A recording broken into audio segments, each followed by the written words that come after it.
Hello, Dr. Davis and Liz. This is Group Papa's presentation. We are David, Ryan, Salman, Deborah, and Leah.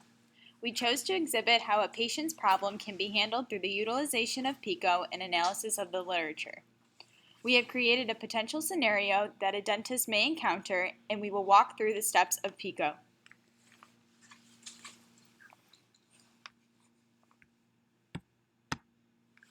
So the patient background / problem.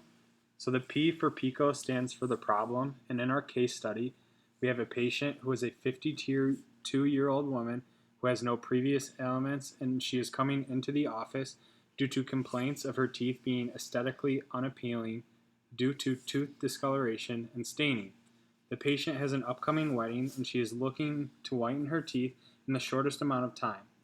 A possible reason for the patient's discoloration is that she is a lifetime tobacco user and she drinks 5+ cups of coffee a day. The I in Pico stands for intervention. An intervention is the identification of a plan of action to resolve a patient's current issues. This can include diagnostic tests, treatment recommendation of a product, or medication.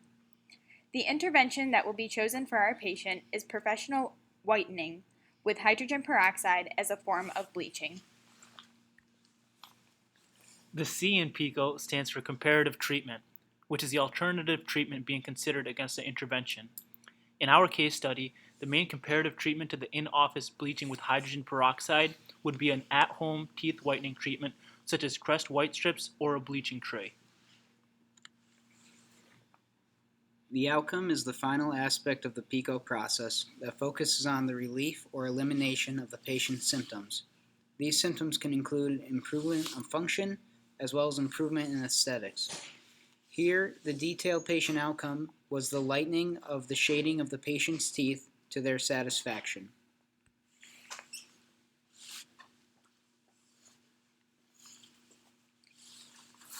Our focus clinical question was how can the patient's teeth be effectively whitened in a short period of time with the longest duration of effect without inflicting harm to the patient.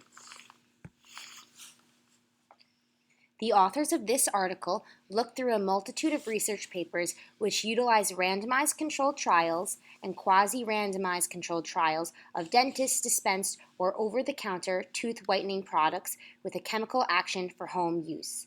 They found that while the teeth whitening was successful, they acknowledged that there was a need for more research.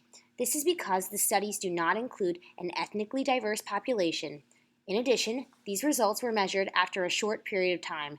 There is a need for long-term experiments before one can make a conclusion.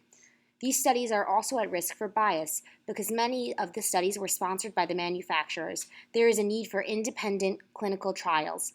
For these reasons, we as clinicians would recommend a professional in-office whitening treatment because there is no long-term data proving that at-home whitening is effective.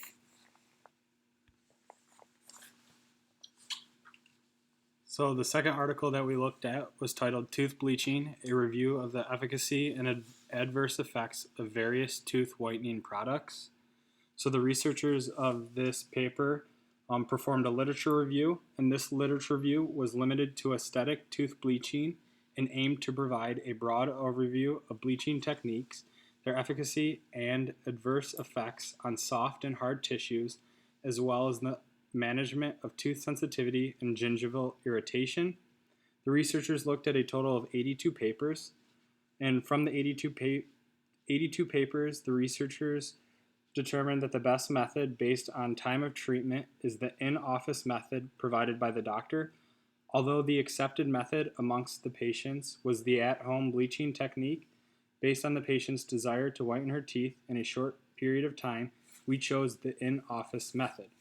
Also, both the in-office and over-the-counter whiteners are associated with tooth sensitivity, and because of this, we have decided to prescribe our patient with desensitizing toothpaste to reduce the possibility of the patient's sensitivity to the bleaching. In conclusion, we as clinicians recommended to the patient that she undergo an in-office hydrogen peroxide teeth whitening treatment. The reasoning for this is that although the literature supports the use of at-home teeth whitening treatments, several of the trials were conducted by the manufacturers of these products and thus have potential bias inherent to their conclusions. Furthermore, the trials did not include a diverse population or data pertaining to long-term use of at-home treatments. The in-office treatment will be professionally administered and monitored and is the most effective option to minimize discomfort as evidenced by the literature. For this reason, we recommended the in-office treatment alone and that the patient avoid alternative treatments.